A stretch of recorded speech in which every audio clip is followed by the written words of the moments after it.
মা, আয়নায় তাকিয়ে দেখো আমরা কত সুন্দর জুটি লাগি কি এই বলে ছেলে আমাকে আয়নার সামনে নিয়ে গিয়ে এমন কিছু বলল যা আমার জীবনের সবচেয়ে বড় ধাক্কা। আজ সকালে চুল আঁচড়াচ্ছিলাম আয়নার সামনে দাঁড়িয়ে। ছেলে পেছন থেকে এসে আমার কাঁধে হাত রাখল। আয়নায় আমরা দুজনকে পাশাপাশি দেখা যাচ্ছিল। সে বলল, মা দেখো কত ভালো লাগছে গু। আমি হেসে বললাম, কি ভালো লাগছে? সে আমার চুলে হাত বুলিয়ে বলল, আমরা দুজনে একসাথে। আয়নায় তার প্রতিফলন দেখে আমি অন্যরকম একটা অনুভূতি পেলাম। হঠাৎ সে আমার কোমর জড়িয়ে ধরে বলল, মা, মানুষে বলে আমি তোমার সাথে স্বামী স্ত্রীর মতো লাগি। আমি কি বলব ভেবে পাচ্ছিলাম না। সে আয়নায় আমার চোখের দিকে তাকিয়ে বলল, আর আমি চাইও যেন এটা সত্যি হয় গু। তুমি কি বলছিস? আমি ঘুরে তার দিকে তাকালাম। সে আমার মুখ দুই হাতে ধরে বলল, আমি বলছি আমি তোমাকে বিয়ে করতে চাই। আয়নার সামনে আমরা দুজনে দাঁড়িয়েছিলাম, কিন্তু আমার মনে হচ্ছিল যেন পুরো দুনিয়া ঘুরছে। মা, তুমি আমার সাথে নতুন জীবন শুরু করবে? তার কথায় আয়নার প্রতিফলন ঝাপসা হয়ে গেল আমার চোখের জলে। এই গল্পটি সম্পূর্ণ শুনলে আপনাদের পানি অটোমেটিক বের হয়ে যাবে, সো যত দ্রুত সম্ভব হাতের কাছে টিস্যু নিয়ে বসে পড়ুন। বিছানার চাদর যেন নষ্ট না হয় সেটা সম্পূর্ণ খেয়াল রাখার অনুরোধ জানিয়ে গল্পটি এখন শুরু করব। তার আগে সর্বশেষ অনুরোধ, দয়া করে এমন পানি বের করার গল্প নিয়মিত শুনতে আমাদের চ্যানেলটি সকলেই সাবস্ক্রাইব করুন। ধন্যবাদ। হ্যালো বন্ধুরা, আমার নাম মিতালি চক্রবর্তী। আমার বয়স ৪৪ বছর। আমার স্বামীর নাম সৌরভ চক্রবর্তী, বয়স ৪৭ বছর। আমাদের দুই সন্তান, রিয়াজ আর তনবি। রিয়াজ ২১ বছর বয়সী, বিশ্ববিদ্যালয়ে পড়ে। তনবি ১৪ বছর বয়সী, স্কুলে যায়। কিন্তু আজকে যে কথাটা আমি আপনাদের বলতে যাচ্ছি সেটা শুনলে আপনারা অবাক হয়ে যাবেন। রিয়াজের কথাগুলো আমার কাছে এতটা অস্বাভাবিক লাগছিল যে আমি তার সাথে কথা বলার জন্য বসলাম।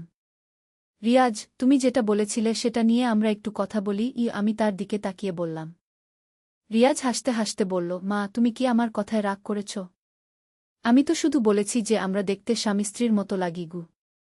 কিন্তু তুমি বিয়ে করার কথা বলেছিলে কি? আমি একটু কঠিন গলায় বললাম। রিয়াজ তখন আমার কাছে এসে বলল, মা, আসলে আমি একটা কথা তোমাকে বলিনি। তুমি কি জানো আমি কোথায় বিয়ে করতে চাই? আমি অবাক হয়ে বললাম, কোথায়? নাটকে মা। আমাদের কলেজে একটা পারিবারিক নাটক হবে। সেখানে আমি মায়ের চরিত্রে অভিনয় করব আর তুমি ছেলের চরিত্রে। নাটকের নাম উল্টো পৃথিবী। আমি হাসতে শুরু করলাম। তুমি আমাকে এত ভয় পাইয়ে দিলে কেন? কারণ আমি দেখতে চেয়েছিলাম তুমি কি রিজেকশন দাও। আসলে নাটকে আমাদের মা ছেলের ভূমিকা উল্টো করে দেওয়া হয়েছে। তুমি হবে ছেলে আর আমি হব মা গি। আমি আরও অবাক হলাম। কেন এমন করেছে? রিয়াজ ব্যাখ্যা করল, এটা একটা পরীক্ষামূলক নাটক। পরিচালক বলেছেন আমাদের সমাজে কিছু নিয়ম আছে যেগুলো আমরা প্রশ্ন করি না। যেমন ছেলেরা সবসময় পুরুষের ভূমিকায় থাকবে, মেয়েরা নারীর ভূমিকায়। কিন্তু এই নাটকে আমরা সেটা উল্টে দেব গো। তাহলে তুমি আয়নার সামনে যেটা বলেছিলে সেটা ছিল আমার অভিনয়ের প্র্যাকটিস। আমি দেখতে চেয়েছিলাম মায়ের চরিত্রে আমি কতটা বিশ্বাসযোগ্য লাগি গু। আমি হেসে বললাম, তুমি তো আমাকে একেবারে ঘাবড়ে দিয়েছিলে গু। রিয়াজ আমার হাত ধরে বলল, মা, তুমি কি আমার সাথে এই নাটকে অংশ নেবে? আমার খুব ইচ্ছে তুমি আমার সাথে স্টেজে দাঁড়াও। আমি একটু ভেবে বললাম, কিন্তু আমি তো কখনো অভিনয় করিনি গিয়ে। কিছু হবে না, মা। আমি তোমাকে সব শেখাব। আর তুমি যে চরিত্রে অভিনয় করবে সেটা খুবই সহজ গো। আমি জিজ্ঞেস করলাম, কি চরিত্র? তুমি হবে একটা ছেলে যে তার মায়ের সাথে রহস্য সমাধান করে। এটা একটা ডিটেকটিভ স্টোরি। Detective story? আমি আরও উৎসুক হলাম। রিয়াজ উৎসাহের সাথে বলতে শুরু করল, হ্যাঁ মা। গল্পটা হলো একটা পরিবারে রহস্যজনক ঘটনা ঘটতে থাকে। রাতের বেলা অদ্ভুত শব্দ হয়, জিনিসপত্র নিখোঁজ হয়ে যায়। পুলিশ এসে তদন্ত করেও কিছু বুঝতে পারে না গি। তারপর মা আর ছেলে মিলে সেই রহস্যের সমাধান করতে শুরু করে। কিন্তু আমাদের নাটকে আমি মা আর তুমি ছেলে গু। আমি হাসতে হাসতে বললাম, শুনতে তো মজার লাগছে গি। রিয়াজ আমাকে নাটকের স্ক্রিপ্ট দেখাতে শুরু করল। দেখো মা, এখানে লেখা আছে যে ছেলেটা খুব সাহসী আর বুদ্ধিমান। সে লুকিয়ে লুকিয়ে পুরো বাড়িতে তদন্ত করে গি। আর মায়ের চরিত্র? মা হলো খুব ভীতু কিন্তু ছেলের জন্য যে কোনো কিছু করতে পারে। তবে যখন বিপদ আসে তখন সেও সাহসী হয়ে ওঠে গি। আমি স্ক্রিপ্ট পড়তে শুরু করলাম। গল্পটা সত্যিই মজার ছিল। একটা পুরানো বাড়িতে একটা পরিবার থাকে। সেই বাড়িতে রাতের বেলা অদ্ভুত শব্দ হয়। কখনো কখনো দেয়ালের ভেতর থেকে আওয়াজ আসে, কখনো ছাদ থেকে। রিয়াজ বলল, মা, সবচেয়ে মজার ব্যাপার হলো এই নাটকে একটা গুপ্তধন আছে। গিউ গুপ্তধন? আমি আরও আগ্রহী হলাম। হ্যাঁ, আসলে যে পরিবার বাড়িতে থাকে তার আগে সেই বাড়িতে একজন জমিদার থাকত। সেই জমিদার তার সোনাদানা লুকিয়ে রেখেছিল বাড়ির কোথাও। তারপর সেই জমিদারের কি হল? সেই জমিদার একদিন নিখোঁজ হয়ে গেল। কেউ জানে না সে কোথায় গেল, কিন্তু তার লুকানো সম্পদ রয়ে গেল। আমি মুগ্ধ হয়ে শুনছিলাম। তাহলে সেই অদ্ভুত শব্দগুলো?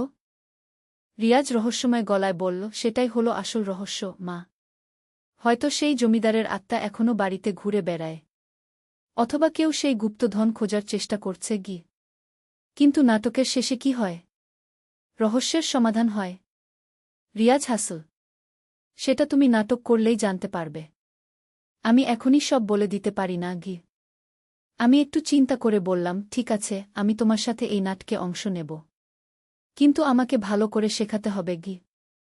রিয়াজ খুশি হয়ে আমাকে জড়িয়ে ধরল। ধন্যবাদ, মা। তুমি সে রাগু।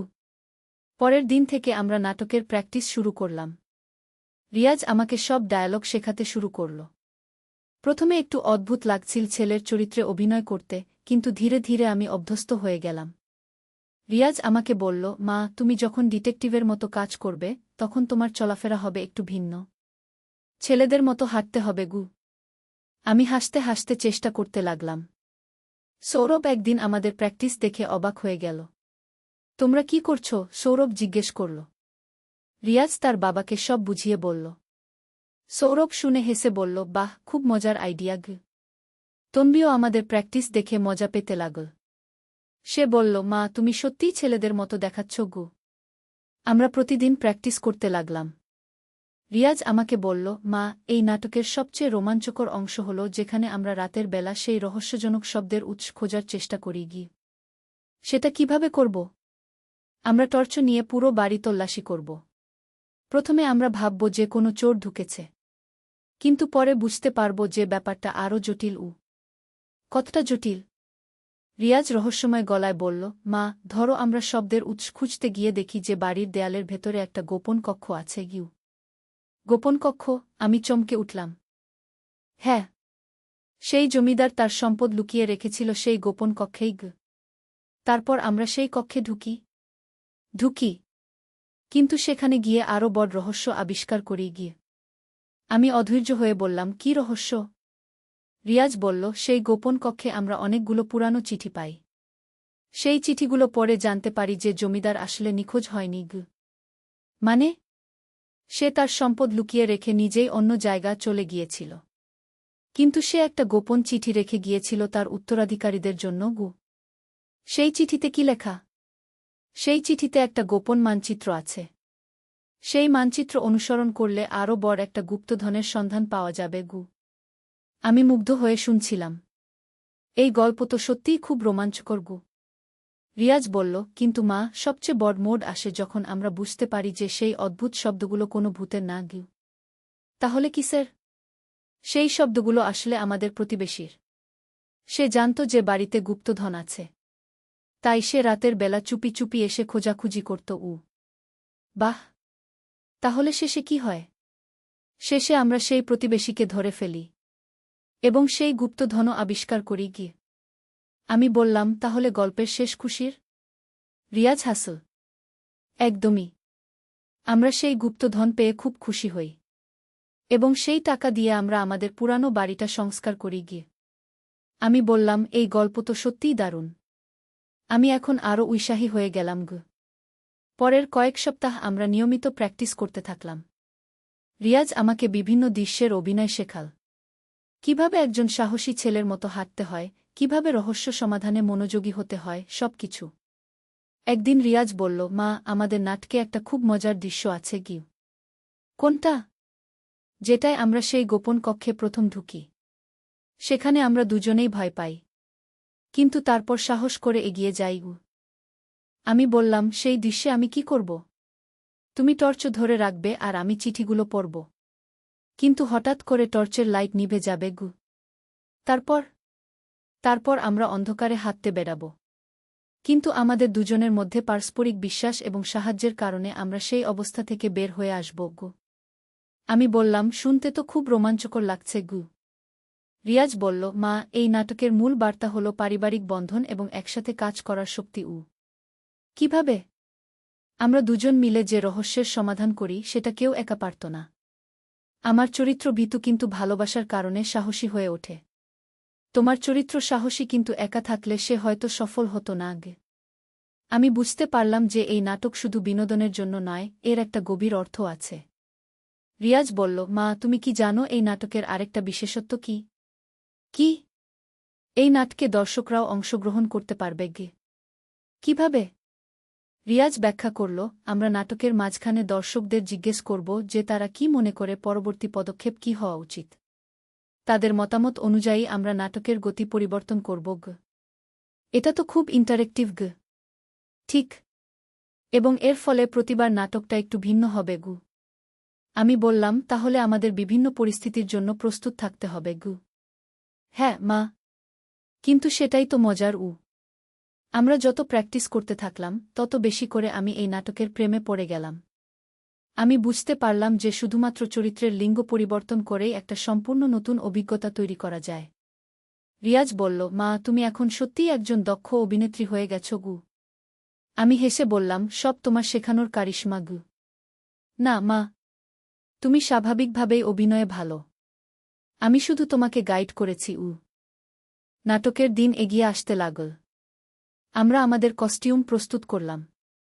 আমি ছেলেদের পোশাক পরব, রিয়াজ মেয়েদের পোশাক পরবে। রিয়াজ বলল, মা, নাটকের দিন আমাদের একটা বিশেষ সারপ্রাইজ আছে গিউ। কি সারপ্রাইজ?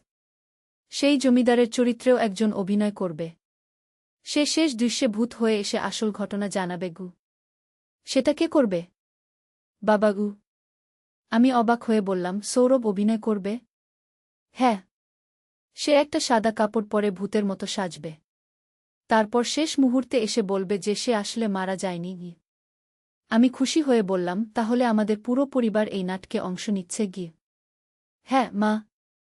তন্বিও একটা ছোট চরিত্র করবে। সে হবে সেই প্রতিবেশী যে চুরি করার চেষ্টা করছিল গু। নাটকের দিন চলে এলো। আমি নার্ভাস ছিলাম কিন্তু একই সাথে উত্তেজিত। রিয়াজ আমাকে সাহস দিতে থাকল। মা, তুমি চিন্তা করো না। আমরা অনেক প্র্যাকটিস করেছি গু। আমরা কলেজের অডিটোরিয়ামে পৌঁছলাম। অনেক দর্শক এসেছিল। আমি দেখলাম যে আমার অনেক পরিচিত মুখও আছে। নাটক শুরু হল। প্রথম দৃশ্যে আমরা দুজন বাড়িতে বসে আছি। হঠাৎ অদ্ভুত শব্দ শুরু হয়। আমি আমার ডায়ালগ বললাম, মা, এই শব্দটা কি? প্রতি রাতে এই একই শব্দ হয় গ। রিয়াজ মায়ের চরিত্রে বলল, আমি জানি না বাবা। আমার ভয় লাগে গু। দর্শকরা আমাদের অভিনয় দেখে মুগ্ধ হয়ে গেল। আমি বুঝতে পারলাম যে আমাদের প্রস্তুতি সফল হয়েছে। পরের দৃশ্যে আমরা সেই অদ্ভুত শব্দের উৎস খোঁজা শুরু করলাম। আমি টর্চ নিয়ে এগিয়ে গেলাম, রিয়াজ ভয়ে ভয়ে পেছনে এলো। সাবধানে যা বাবা ঘু, রিয়াজ বলল। চিন্তা করো না মা। আমি আছি। আমি উত্তর দিলাম। আমরা স্টেজে একটা দেয়াল বানিয়েছিলাম। সেই দেয়ালে গোপন দরজা ছিল। আমি সেই দরজা খুলে ভেতরে ঢুকলাম। এখানে একটা গোপন কক্ষ আছে কি, আমি চিৎকার করে বললাম। রিয়াজও ভেতরে এলো। আমরা সেখানে পুরানো চিঠি আর মানচিত্র দেখতে পেলাম। দেখো মা, এই চিঠিতে কি লেখা গু। আমি রিয়াজকে চিঠিটা দিলাম। রিয়াজ চিঠি পড়ল, প্রিয় উত্তরাধিকারী, আমি আমার সমস্ত সম্পদ এই বাড়িতে লুকিয়ে রেখেছি। এই মানচিত্র অনুসরণ করলে তুমি সেই সম্পদ পাবে গু। এই সময় হঠাৎ একটা শব্দ হল। দর্শকরা চমকে গেল। কেউ আসছে গু, আমি ফিসফিস করে বললাম। তন্বী তখন স্টেজে এলো প্রতিবেশীর চরিত্রে। তার হাতে টর্চ আর একটা ব্যাগ।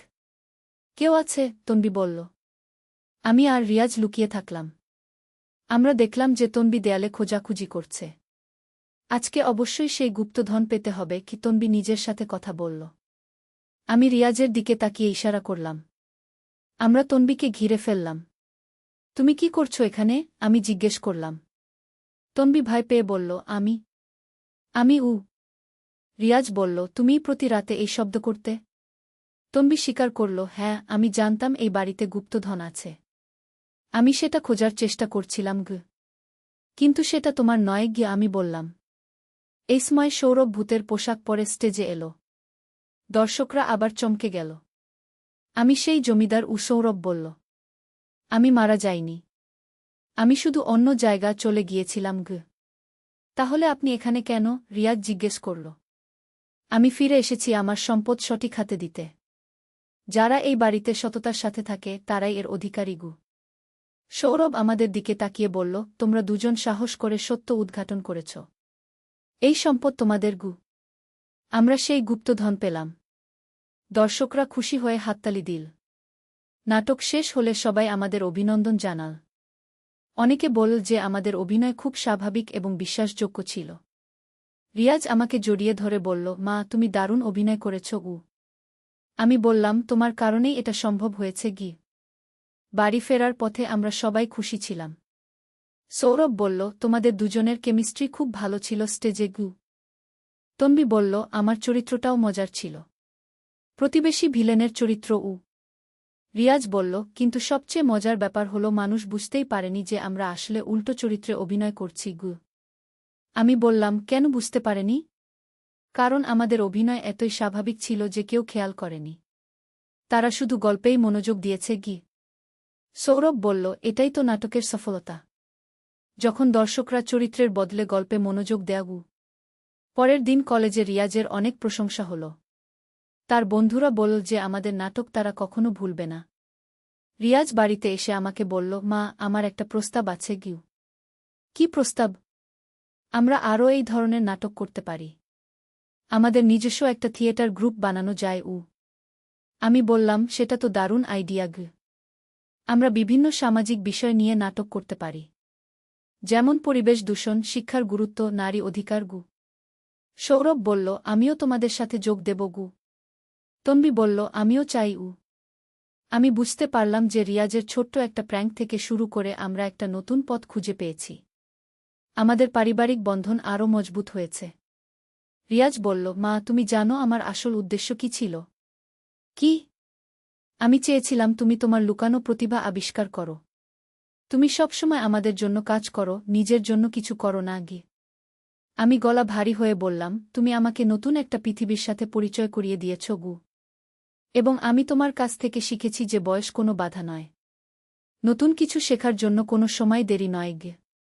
সৌরভ বলল, তোমাদের দুজনের এই যুগলবন্দি দেখে আমি অভিভূত।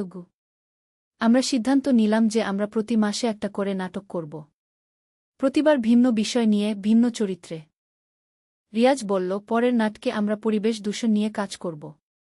সেখানে আমি হব বৃক্ষপ্রেমী, তুমি হবে কারখানা মালিক। আমি হেসে বললাম, তুমি সবসময় উল্টো চরিত্রেই রাখো আমাদের। কারণ এতে আমরা নতুন দৃষ্টিভঙ্গি পাই। যখন আমরা ভিন্ন চরিত্রে অভিনয় করি তখন সেই চরিত্রের মানসিকতা বুঝতে পারি। তন্বী বলল, আমি পরের নাটকে কি চরিত্রে করব? রিয়াজ বলল, তুমি হবে পরিবেশ রক্ষা আন্দোলনের নেত্রী। সৌরভ বলল, আর আমি? তুমি হবে সরকারি কর্মকর্তা যে পরিবেশ রক্ষার নীতি বাস্তবায়ন করার চেষ্টা করে। আমি বুঝতে পারলাম যে আমাদের পরিবার এখন শুধু পরিবার নয়, একটা সৃজনশীল দল। আমরা একসাথে কাজ করি, একসাথে শিখি, একসাথে স্বপ্ন দেখি। রিয়াজ বলল, মা, আমার আজকের যে প্র্যাঙ্কটা দিয়ে সব শুরু হয়েছিল সেটা নিয়ে কি ভাবছ? আমি বললাম, আমি কৃতজ্ঞ তোমার সেই প্র্যাঙ্কের জন্য। সেটা না হলে হয়তো আমি কখনোই জানতে পারতাম না যে আমার ভেতরে অভিনয়ের প্রতিভা আছে। এবং আমরা একটা পরিবার হিসেবে এত কাছে আসতাম না। সৌরভ বলল, সত্যিই এই নাটক আমাদের পরিবারের সবাইকে একসাথে কাজ করার সুযোগ দিয়েছে। তন্বী বলল, আর আমি শিখেছি যে বয়স কোনো ব্যাপার না। দিদিমার থেকে অনেক কিছু শিখতে পারি। আমি বললাম, আমরা সবাই একে অপরের কাছ থেকে শিখি। এটাই পরিবারের সৌন্দর্য। রিয়াজ বলল, মা, আমাদের থিয়েটার গ্রুপের নাম কি রাখব? আমি একটু ভেবে বললাম, উল্টো পৃথিবী। কেন এই নাম? কারণ আমরা সবসময় জিনিসগুলো উল্টো দিক থেকে দেখার চেষ্টা করি। এতে নতুন সত্য আবিষ্কার হয়। সবাই এই নামে রাজি হল। আমি সেই দিনের কথা ভাবি যেদিন রিয়াজ আয়নার সামনে আমাকে নিয়ে গিয়ে সেই অদ্ভুত কথাগুলো বলেছিল। প্রথমে আমি ভয় পেয়েছিলাম, কিন্তু সেই ভাই আমাকে একটা নতুন পৃথিবীর সাথে পরিচয় করিয়ে দিয়েছে। আমি বুঝেছি যে কখনো কখনো জীবনে অপ্রত্যাশিত ঘটনাগুলোই আমাদের সবচেয়ে ভালো কিছু উপহার দেয়া। রিয়াজের সেই প্র্যাঙ্ক আমাদের পরিবারে নতুন মাত্রা যোগ করেছে। আজ রাতে আমরা আমাদের পরবর্তী নাটকের স্ক্রিপ্ট নিয়ে কাজ করব। রিয়াজ বলেছে সেই নাটকে আরও রহস্য থাকবে, আরও রোমাঞ্চ থাকবে। আমি অধীর আগ্রহে অপেক্ষা করছি নতুন চ্যালেঞ্জের জন্য। আমি জানি যে যতই কঠিন হোক, আমাদের পারিবারিক বন্ধন আমাদের সব বাধা অতিক্রম করতে সাহায্য করবে।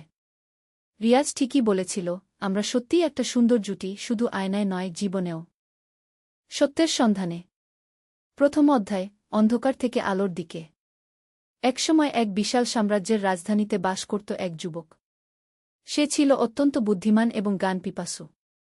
তার পিতা ছিল রাজদরবারের একজন উচ্চপদস্থ কর্মকর্তা। যুবকটি ছোটবেলা থেকেই নানা ধর্ম ও দর্শন সম্পর্কে জানতে আগ্রহী ছিল। তখনকার সময়ে মানুষেরা নানা দেবদেবীর পূজা করত, মূর্তির সামনে মাথা নত করত, নানা প্রাণীকে পবিত্র মনে করত।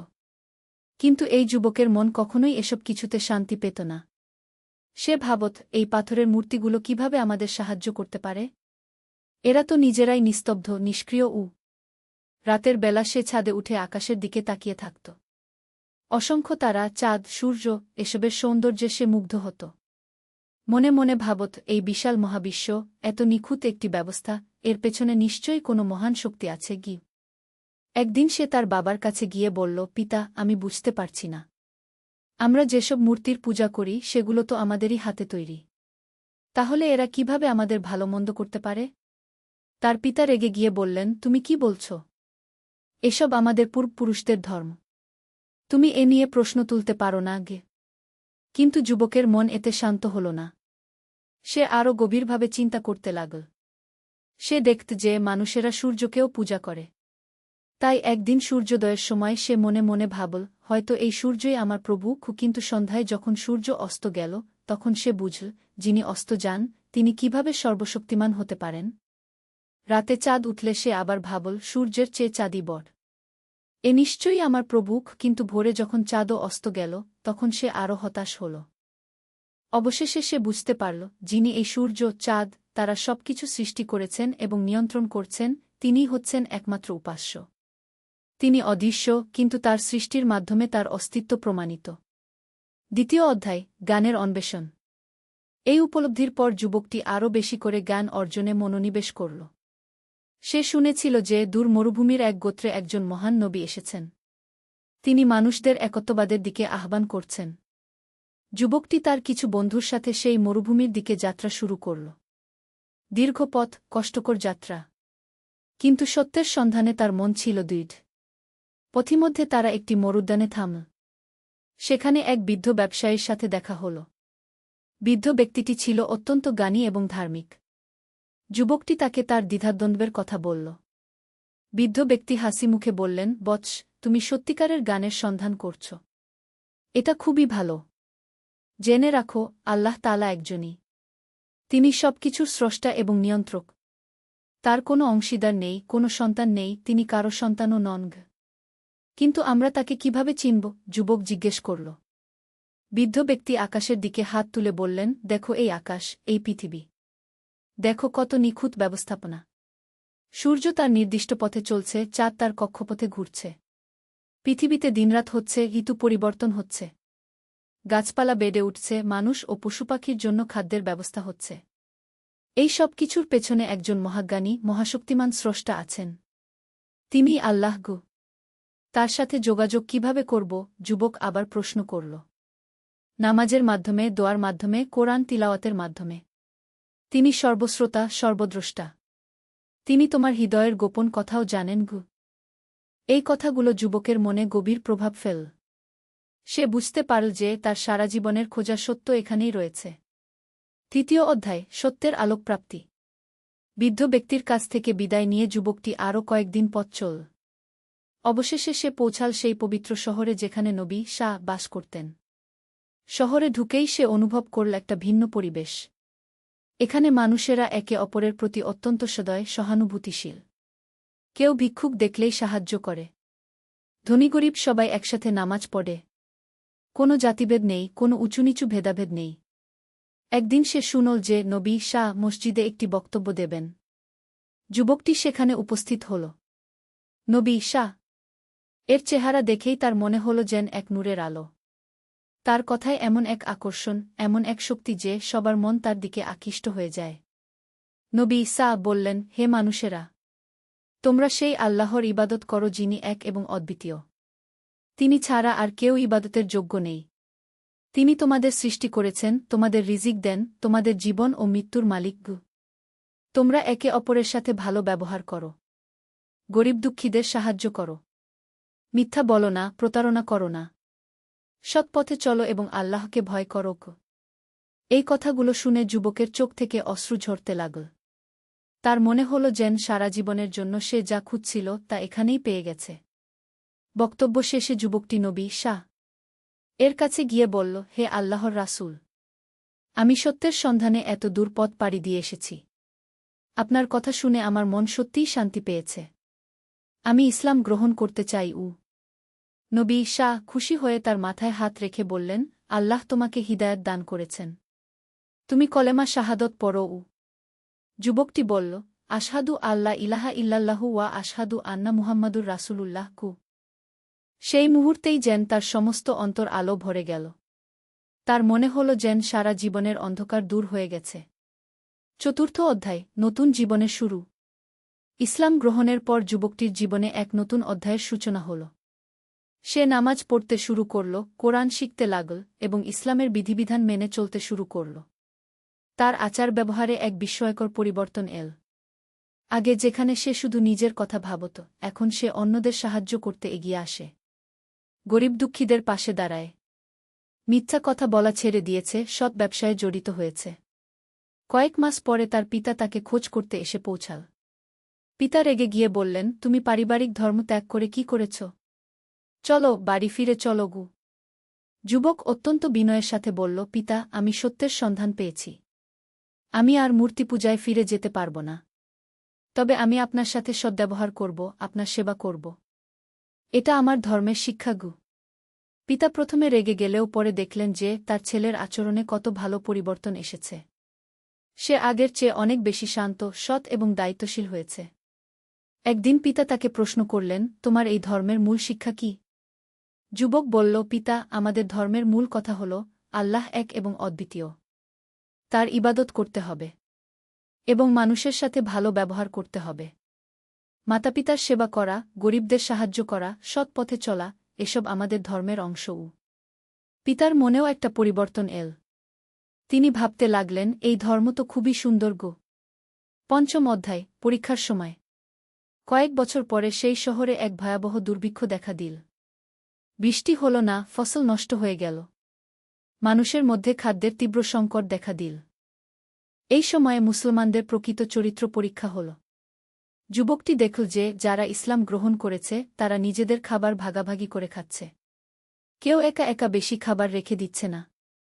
এক ধনী মুসলমান তার সমস্ত সম্পত্তি বিক্রি করে গরিবদের মধ্যে বিতরণ করে দিল। যুবকটিও তার যা কিছু ছিল তা গরিব মানুষদের মধ্যে ভাগ করে দিল।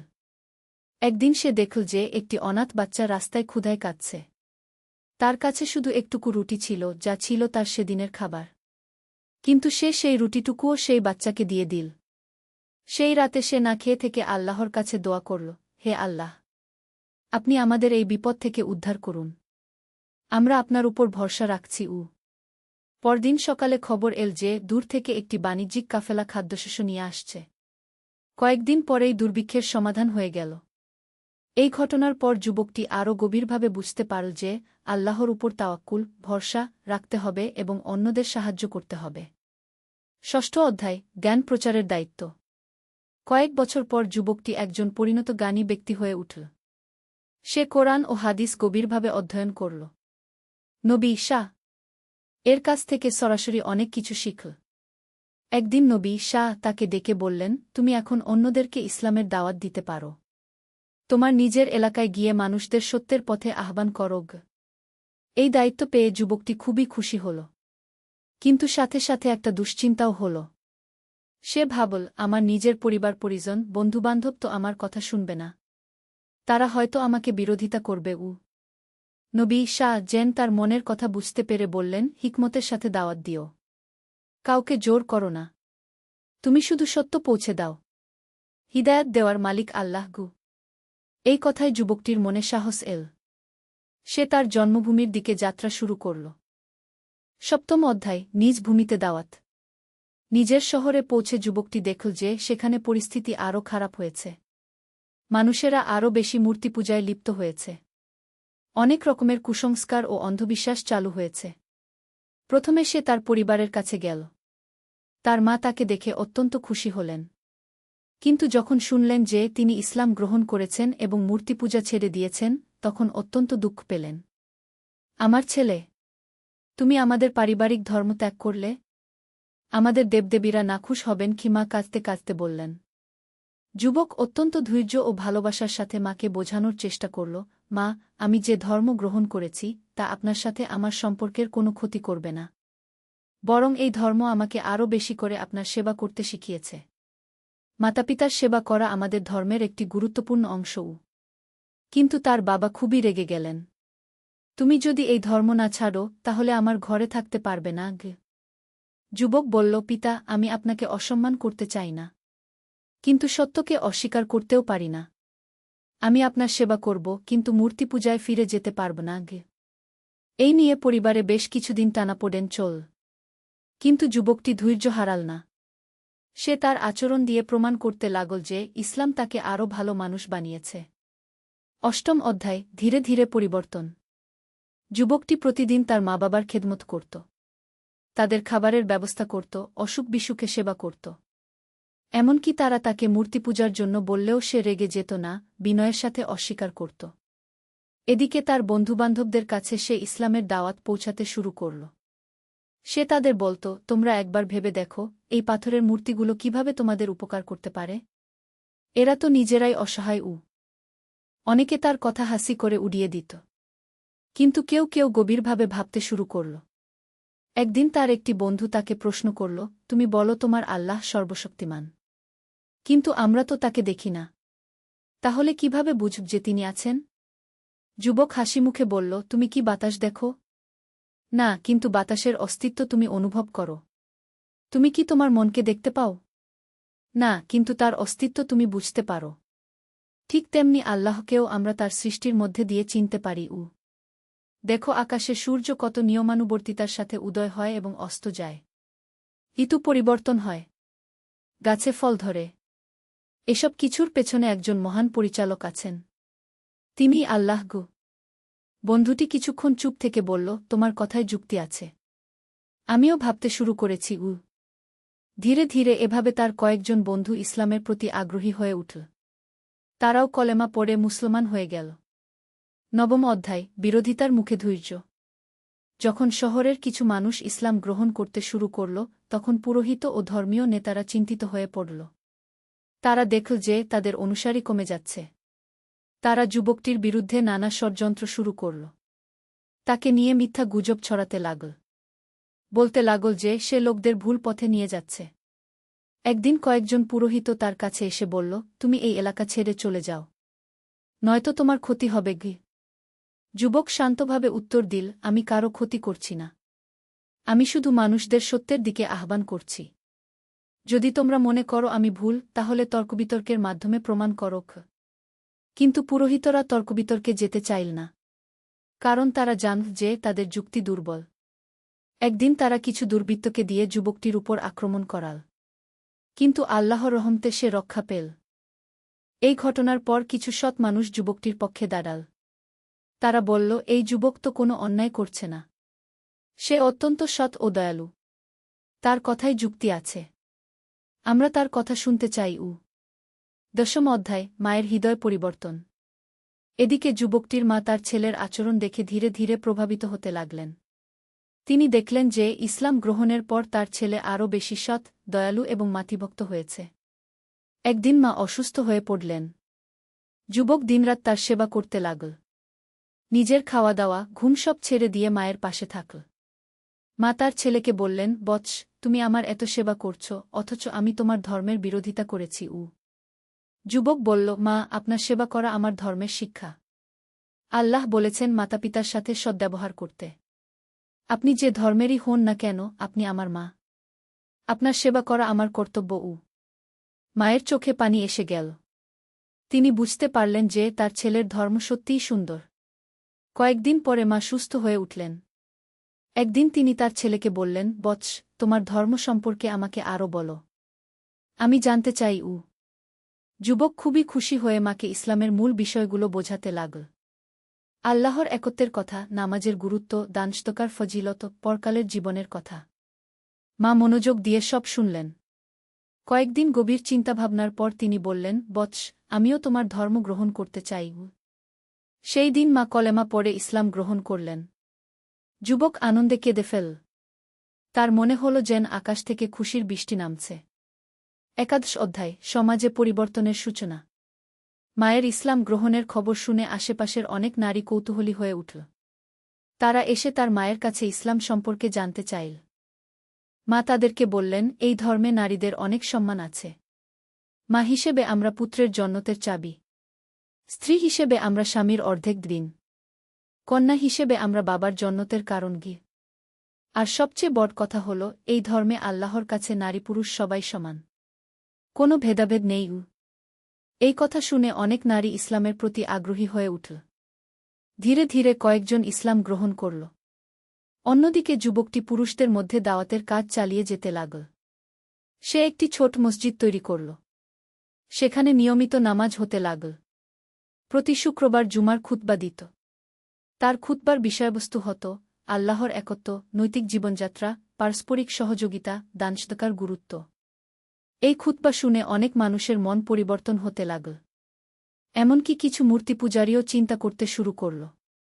দ্বাদশ অধ্যায়, বাবার হৃদয় গলে যাওয়া। যুবকটির বাবা এতদিন ইসলামের বিরোধিতা করে আসছিলেন। কিন্তু দেখতে পেলেন যে তার স্ত্রী ইসলাম গ্রহণের পর আরও বেশি শান্তিতে আছেন। তিনি আরও বেশি ধার্মিক হয়েছেন, আরও বেশি দানসদকা করেন।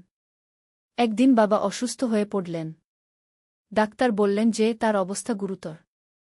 যুবক ও তার মা দিনরাত বাবার সেবা করতে লাগলেন। সেই সময় যুবক তার বাবার কাছে বলল, বাবা, আপনি সুস্থ হয়ে উঠুন। আমি আল্লাহর কাছে আপনার জন্য দোয়া করছি। বাবা বললেন, তুমি তো আমার ধর্মের বিরোধিতা করেছ। তাহলে আমার জন্য দোয়া করছ কেন? যুবক বলল, বাবা, আপনি আমার পিতা। আমি আপনাকে ভালোবাসি। আমি চাই আপনি সুস্থ হয়ে উঠুন এবং সত্যের পথ খুঁজে পান। বাবার চোখে পানি এসে গেল। তিনি বুঝতে পারলেন যে ইসলাম তার ছেলেকে আরও ভালো মানুষ বানিয়েছে। কয়েকদিন পরে বাবার শরীর আরও খারাপ হল। মৃত্যুর আগে তিনি তার ছেলেকে ডেকে বললেন, বৎস, আমি এখন বুঝতে পারছি যে তোমার পথই সত্য। আমিও ইসলাম গ্রহণ করতে চাই। যুবক আনন্দে ও দুঃখে একসাথে কেঁদে ফেল।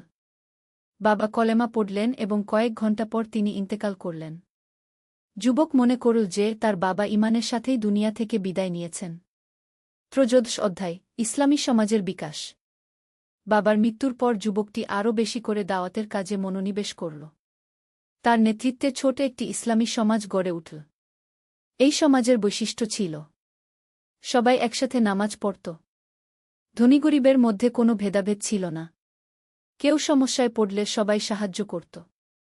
কোনো মিথ্যা, প্রতারণা, চুরি ডাকাতি ছিল না। নারী পুরুষ সবাই সম্মানিত জীবনযাপন করত।